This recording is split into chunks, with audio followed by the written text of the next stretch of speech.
বাংলা সাহিত্যের রোমাঞ্চকর কিছু গল্প দিয়ে সাজানো আজকের গল্প অভিরাম। রচনায় সত্যজিৎ রায়।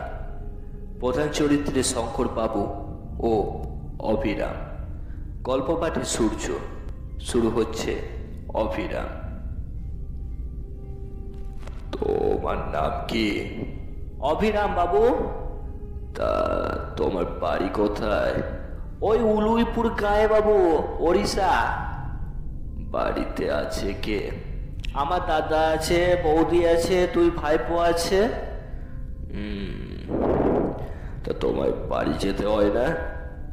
কালে এক দুবার হয় বটে, তবে আমি তো সংসার করিনি। ধান জমি আছে কিছু, দাদারাই দেখে। তা তুমি বাড়ি গেলে বদলি দিয়ে যাবে তো? হ্যাঁ নিশ্চয়, তবে সে দরকার আমার হবে না বাবু। আর হলে বদলি দিয়ে যাব নিশ্চয়। বদলির কথা কেন উঠলো সেটা বলছি তোমায়। আমার সন্ধ্যেবেলা একা থাকতে ভয় হয়। আমার ভূতের ভয় আছে। আমি রান্নার লোক যাকে পেয়েছি সে ঠিকই সন্ধ্যেবেলায় রেঁধে দিয়ে চলে যাবে, আর তখন আমার কাছে আর একজন লোক থাকা চাই। সে নিয়ে আপনি চিন্তা করবেন না বাবু, ও হয়ে যাবে। আমার নিজের মনে কোনো ভূতের ভয় নাই। ঠিক আছে অভিরাম। লোকটিকে বেশ ভালো লাগলো শঙ্কর বাবুর। 40-এর কাছাকাছি বয়স, বেশ হাসি খুশি, চাতুর চতুর চেহারা। স্টেট ব্যাংকের কর্মচারী শঙ্কর বাবু এই 7 দিন হলো বদলি হয়ে পশ্চিম বাংলা আর উড়িষ্যার বর্ডারের কাছে ছোট্ট একটা শহর কাঞ্চনতলায় এসেছে। নিজে একা মানুষ, দুখানা ঘর সমেত একতলায় একটা ছোট্ট বাড়ি পেয়েছেন। তাতে তার চলে যাবে, তবে বাড়ির পরিবেশ নিরিবিলি, তাই একজন চাকর সবসময় থাকা দরকার। শঙ্করবাবুর ভূতের ভয়টা একটা খাঁটি ভয়। অনেক বছর ধরে অনেক চেষ্টা করেও সেটা কাটিয়ে উঠতে পারেননি। অভিরামকে শঙ্করবাবু দিনে দিনে বেশ ভালো লাগতে লাগলো। এমনি কাজ তো ভালো করে, খাটতেও পারে। আর সন্ধেবেলা সে সত্যিকারে শঙ্করবাবুকে সঙ্গ দেয়। আর একটা জিনিস শঙ্করবাবুকে অবাক করে, সেটা হলো অভিরামের গল্পের স্টক। সে যে বলে, সে সব গল্পই সে দিদিমার মুখে শুনেছে। উড়িষ্যার অপুরন্ত রূপকথা আর উপকথা। অবিরাম ভূতের গল্প বলার মন্ত্র নাম শঙ্করবাবুকে দিয়েছেন বটে, কিন্তু শঙ্করবাবু তাতে আঙুল দেননি। আমি কিন্তু অনেক ভূতের গল্প জানি বাবু। তা হোক, ও সব তুমি বাদ দাও। তা বেশ বাবু, তাই হোক। তবে যদি কোনোদিন মনে হয় ভূতের ভয় কাটিয়ে উঠতে পেরেছেন, তো আমায় বলবেন। আমি তখন আপনাকে ভূতের গল্প শোনাবো। তখন দেখবেন কেমন মজাদার গল্প। তুমি নিজে ভূত মানো অবিরাম? আমার আর মানা না মানার কি এসে যায় বাবু। ভূত থাকলে আছে, না থাকলে নেই, ব্যাস ফুরিয়ে গেল। তবে হ্যাঁ, ভূত মানেই যে খারাপ লোক হবে এটা আমি মানি না। ভালো ভূত হলে খেতি কি। কথা আর বেশি আগালো না। এই ঘটনা 3 মাস পর এক বর্ষাকালে সকালে অবিরাম শঙ্করবাবুর কাছে এসে বলল, বাবু, দাদার কাছ থেকে চিঠি পেয়েছি। বেশি বর্ষা হবার ফলে আমাদের ফসলের খুব ক্ষতি হয়েছে। দাদা একা সামলাতে পারেন না। আমাকে 3-4 দিনের জন্য যেতে দিতে পারবেন বাবু? শঙ্করবাবু এই অবস্থায় না করতে পারলেন না।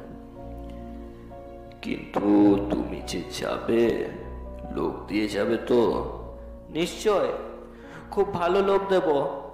তবে সে বোধ হয় আমার মতো এত কথা বলতে পারবে না। তা হোক, সন্ধেবেলাটা আমাকে একটু সঙ্গ দিতে পারলেই হলো।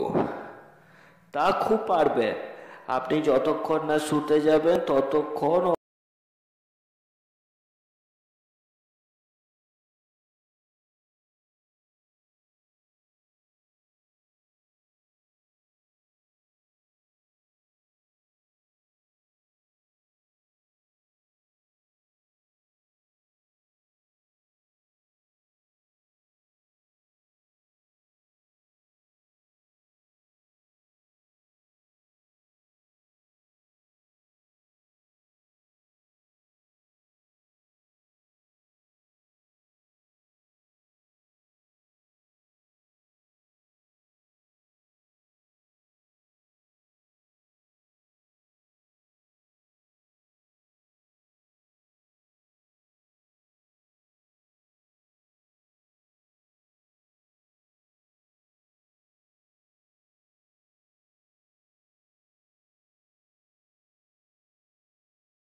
আর আত্মারাম খাঁচা ছাড়া হয়েছে।